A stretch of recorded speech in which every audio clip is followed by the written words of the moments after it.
Ayun mga guys, magandang oras.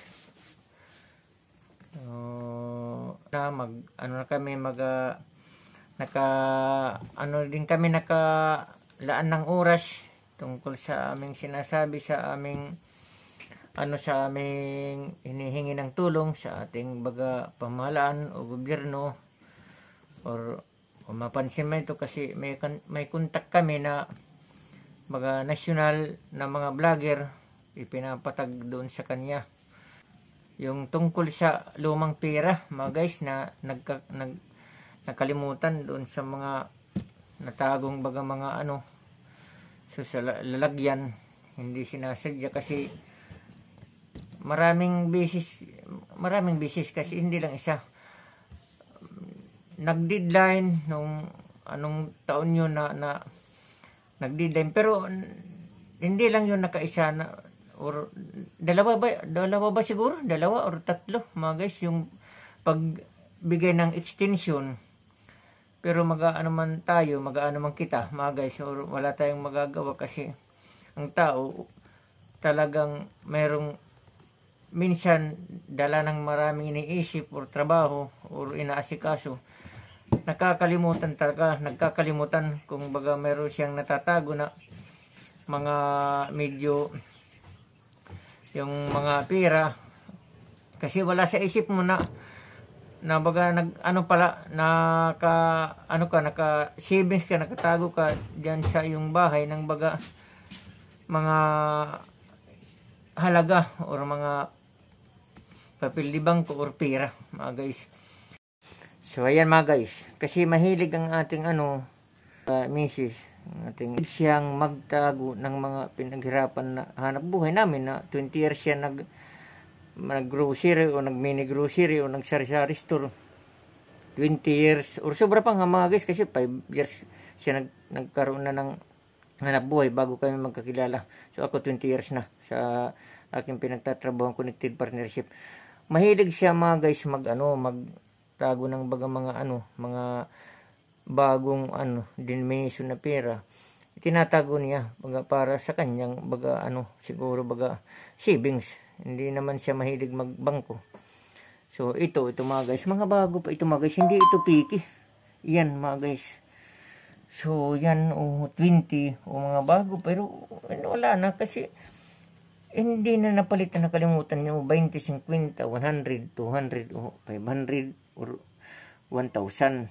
So hindi ko na lang ito pakikitang iba kasi pare-pares naman yan ng mga denomination mula sa 20 pesos, 50, 100, 200, 500, 1,000. Ito mga bago, maglagatik pa ito mga guys. Hindi ito talaga. So buong na baga paghihirap ito yung isinibings namin sa aming lalagyan lang na mga lagyan na doon sa may bag, doon sa may damit na sidlan. So total hindi naman siya baga mahilig magbibili ng mga gamit. So kasi mahirap ang buhay mga guys, hindi naman siya umiinom, ninigarilyo, alis ng alis, nakatutok lang siya sa kanyang negosyo, sa kanyang business, tindahan. Nung una may mini grocery, so ngayon marami na. So nagsari-sari, na lang kami ng tindahan. So at saka tayo nasa connected partnership tayo sa isang nagtatrabahuan natin na baga mga network at saka yung mga cable network din, dalawang ating partnership connected.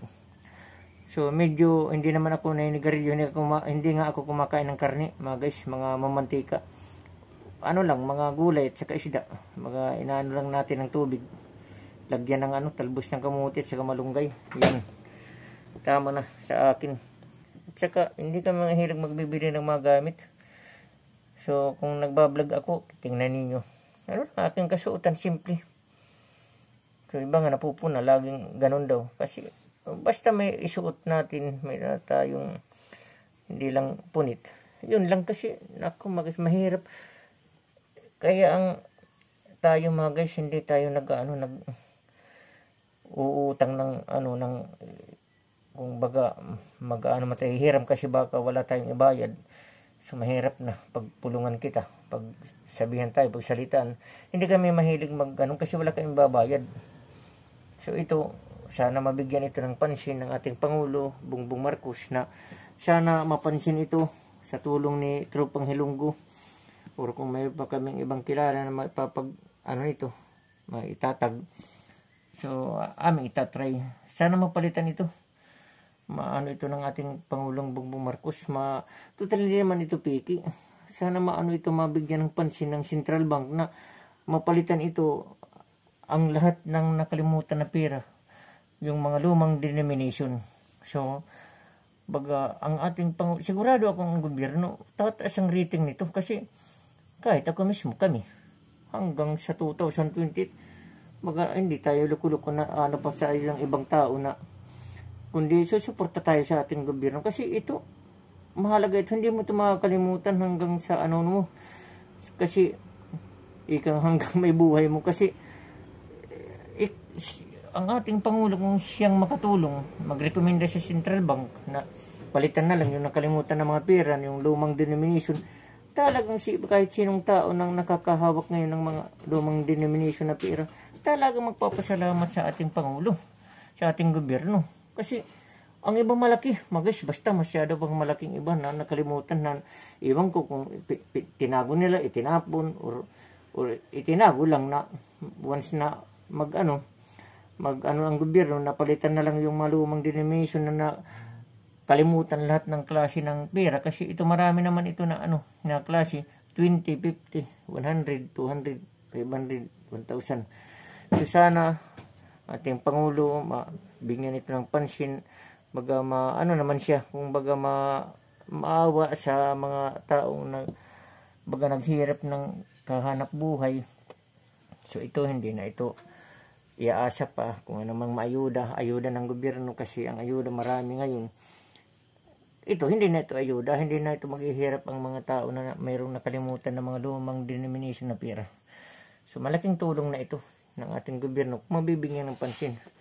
So okay mga guys, dyan lang muna ang ating vlog. Sana mabigyan ito ng pansin, mabigyan ito ng pag-asa sapagkat tatalong ka talaga kung sabihin ng gobyerno, lalong-lalo na may executive order kautosan ng ating Pangulong Bongbong Marcos na yung lumang denomination, kung baga papalitan na, yung nakalimutan lahat ng mga lumapa na baga mahawakan pang ng tao. Naku mga guys, lahat tatalon sa dala ng kahirapan ngayon. So okay, thank you very much sa ating gobyerno, sa Malacanang, so, sa Pangulong Bongbong Marcos kung mapibigyan ito ng pansin o tatag namin ito kay Tropang Hilonggo o sa iba pang baga vlogger na aming kontak, kung mayroon tatag namin. So okay mga guys, thank you very much sa baga, sana mabigyan ito ng pansin. Maraming salamat at magandang oras.